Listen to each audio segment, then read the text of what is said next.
Welcome to Revenge with Arya. I drove 40 minutes to my brother's wedding venue with a smile on my face and a gift card in my purse. A small one. $25 to a bookstore he'd probably never visit. Because the rest, the $94,000 worth of rest, was already there, woven into every white linen tablecloth, every string light hanging from the raftered ceiling, every salmon fillet being plated in the kitchen downstairs. They just didn't know it came from me.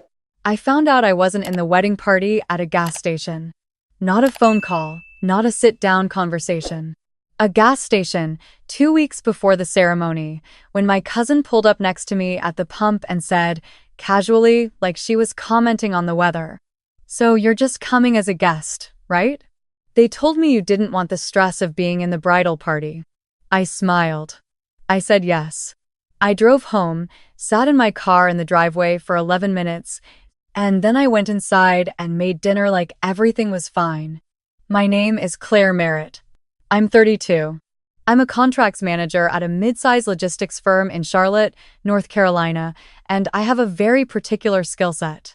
I read the fine print. I know exactly what's been signed, what's been promised, and more importantly, what can be undone with a single authorized email. My brother, Daniel, is 3 years older than me. He married a woman named Brooke in April. The wedding had 210 guests, a live band, a florist who charged by the stem, a caterer who required a 40% non-refundable deposit up front, and a honeymoon suite booked at a resort in St. Lucia for 10 nights. I paid for all of it. Not because anyone asked me to directly. That's the part people never understand when I try to explain it. Nobody sat me down and said, "Claire, we need your money." What happened was slower than that. Quieter. It started 3 years ago when my parents told Daniel they couldn't afford to help with the wedding. He and Brooke were heartbroken. The venue they wanted had a cancellation opening rare, beautiful, gone if they waited. I had just closed on a refinance and had liquidity I'd been sitting on. I offered to front the deposit, just to hold the date. Then the catering quote came in higher than expected. Then Brooke's mother had a health scare and couldn't contribute what she'd promised. Then the florist required payment in full 60 days out. Then the honeymoon Daniel had been quietly planning got priced out of their budget. Each time, it was just one more thing. Each time, I said yes because the wedding was 4 months away, then 3, then 6 weeks, and who stops the train that close to the station? By the time I drove to that gas station, I had transferred $94,000 across 14 separate transactions, all logged in a shared planning spreadsheet I managed, all routed through my personal LLC I use for freelance contract work. Every single vendor had my name, my LLC, and my contact information on file. The contracts were mine. The cancellation rights were mine. I just hadn't thought about that part yet. But the gas station changed something. Not dramatically. I didn't cry. I didn't call Daniel and confront him. I went home, opened the spreadsheet, and I sat with it for a long time. I want to be clear about the day of the wedding, because people always assume I did something theatrical. I didn't. I put on a green dress. I drove to the venue. I walked in through the main entrance with the other guests, accepted a program from an usher I didn't know, and found my name on the seating chart. Table 14. I stood there for a moment, looking at the chart. Table 14 was near the back. Near the emergency exit, actually, next to a speaker that I already knew from the sound check was going to be loud.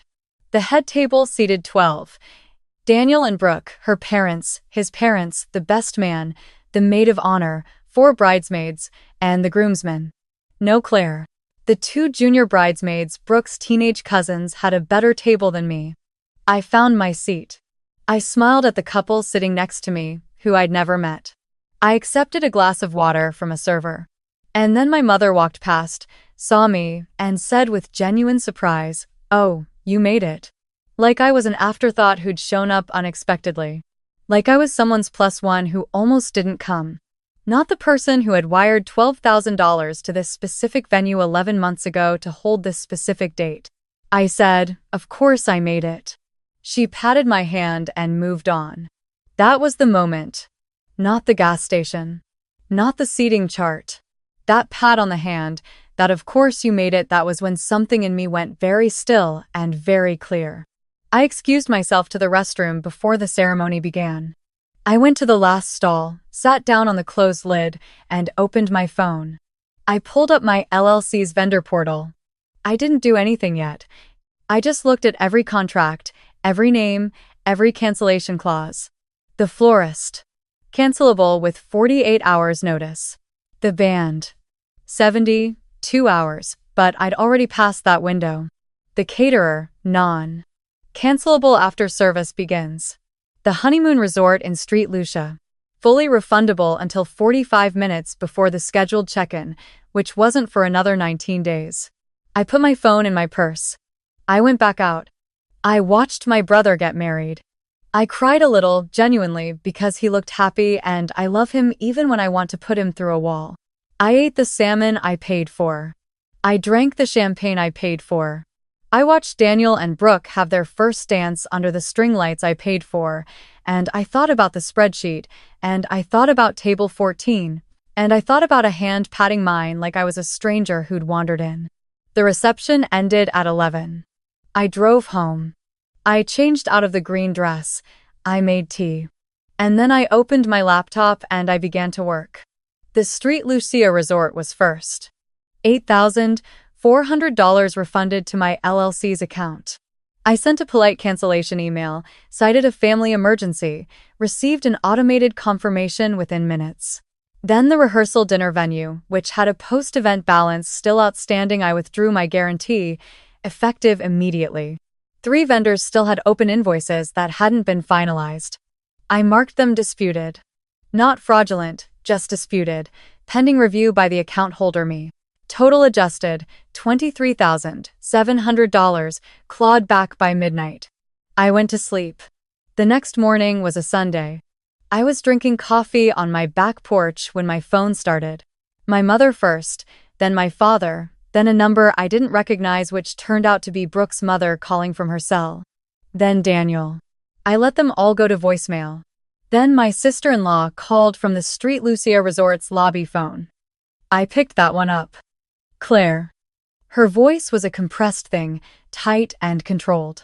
The resort is saying our reservation was canceled. I know, I said. Silence. What do you mean you know? I canceled it last night. I'm the account holder on the reservation, Brooke. It was booked under my LLC.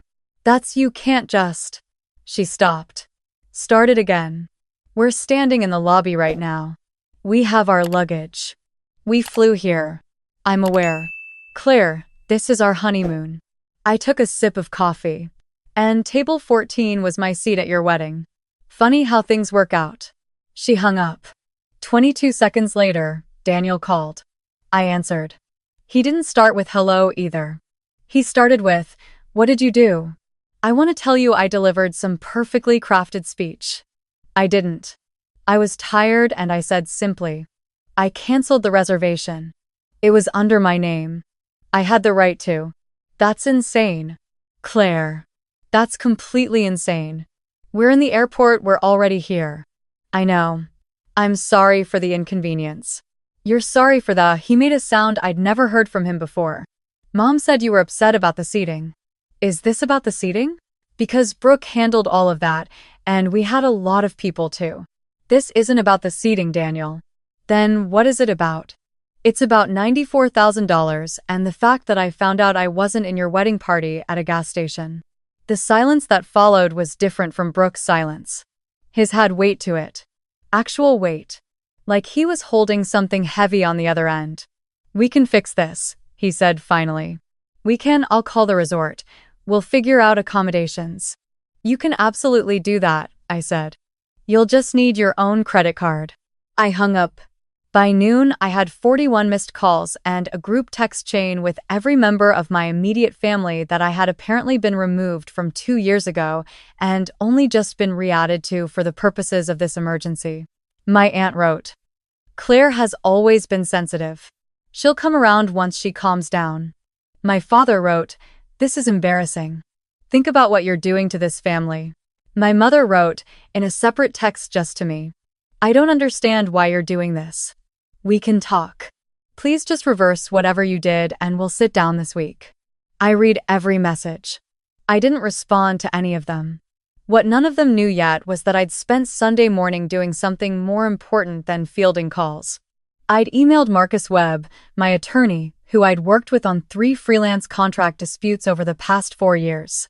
I forwarded him the vendor spreadsheet, all 14 transactions, every contract with my LLC listed as financial guarantor. And then I asked him one question. What's my exposure, and what's my leverage? He called me Sunday afternoon. He used the word substantial twice. Once about the exposure as in, the family could theoretically argue an implied gift arrangement. And once about the leverage as in, a $94,000 undocumented financial arrangement with no gift documentation, no reimbursement agreement, and every contract in my name was not a gift.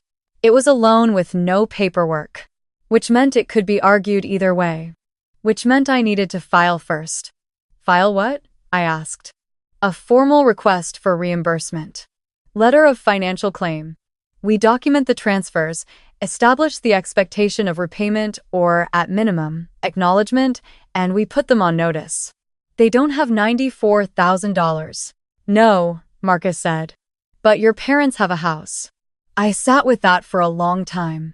3 days after the wedding, Daniel and Brooke were back from a significantly shorter and less luxurious honeymoon. They'd found a last-minute hotel deal. My mother told me in a voicemail that managed to be both pitying and accusatory in under 90 seconds. My father came to my apartment Tuesday evening unannounced. I saw his car in the lot, and I stood at the window for a moment before I decided to open the door. He looked older than I remembered. He's 61. He looked 68 standing in my hallway. You made your point, he said. But this has to stop. What has to stop? This, whatever you're doing. The lawyers. The canceled reservations. You're scaring your mother. I stepped back and let him in, because he's still my father and whatever else is true, that's also true. I put coffee on.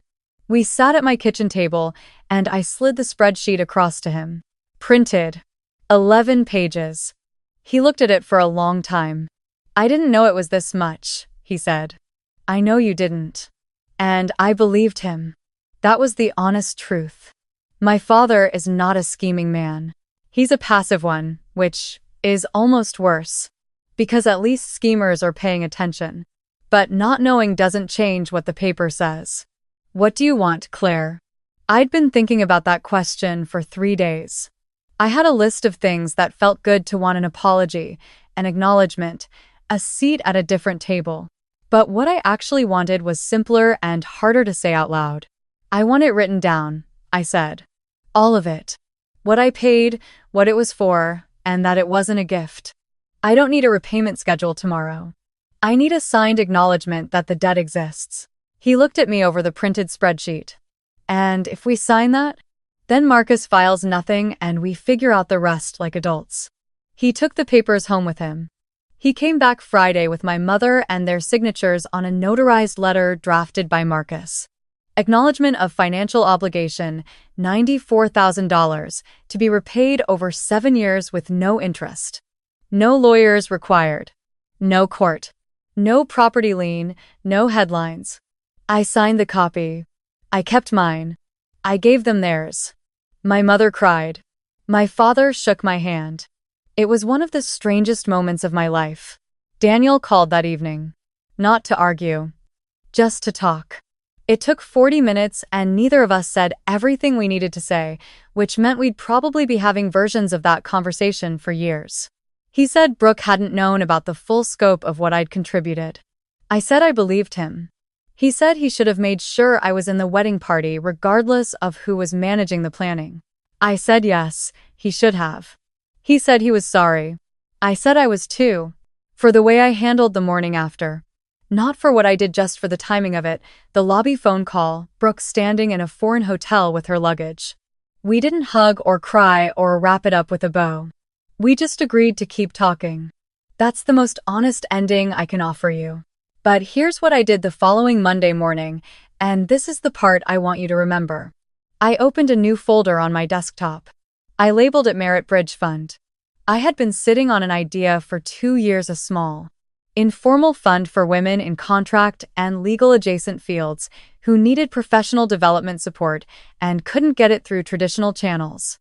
Certification courses, bar exam prep costs, negotiation workshops.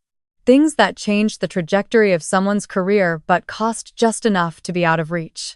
The first transfer I made into the Merit Bridge Fund came from the $23,700 I had recovered. Not all of it, but enough to fund the first 3 recipients. I'm not telling you that story because I want credit for it. I'm telling you because when people hear what I did, the canceled honeymoon, the Sunday phone calls, the lawyer, they expect me to say I regret some of it. And I want to be precise about what I actually regret, which is this. I regret that it took a seating chart and a gas station conversation for me to understand something I should have made clear at the very first deposit. Generosity without documentation isn't love. It's just an unwitnessed transfer that everyone will remember differently. Write things down, know what your name is on. And if someone seats you at table 14 after you paid for the whole room, you are allowed to stand up. Quietly. Politely. With every receipt still saved in a folder on your laptop, and you are allowed to take the Street Lucha reservation with you when you go.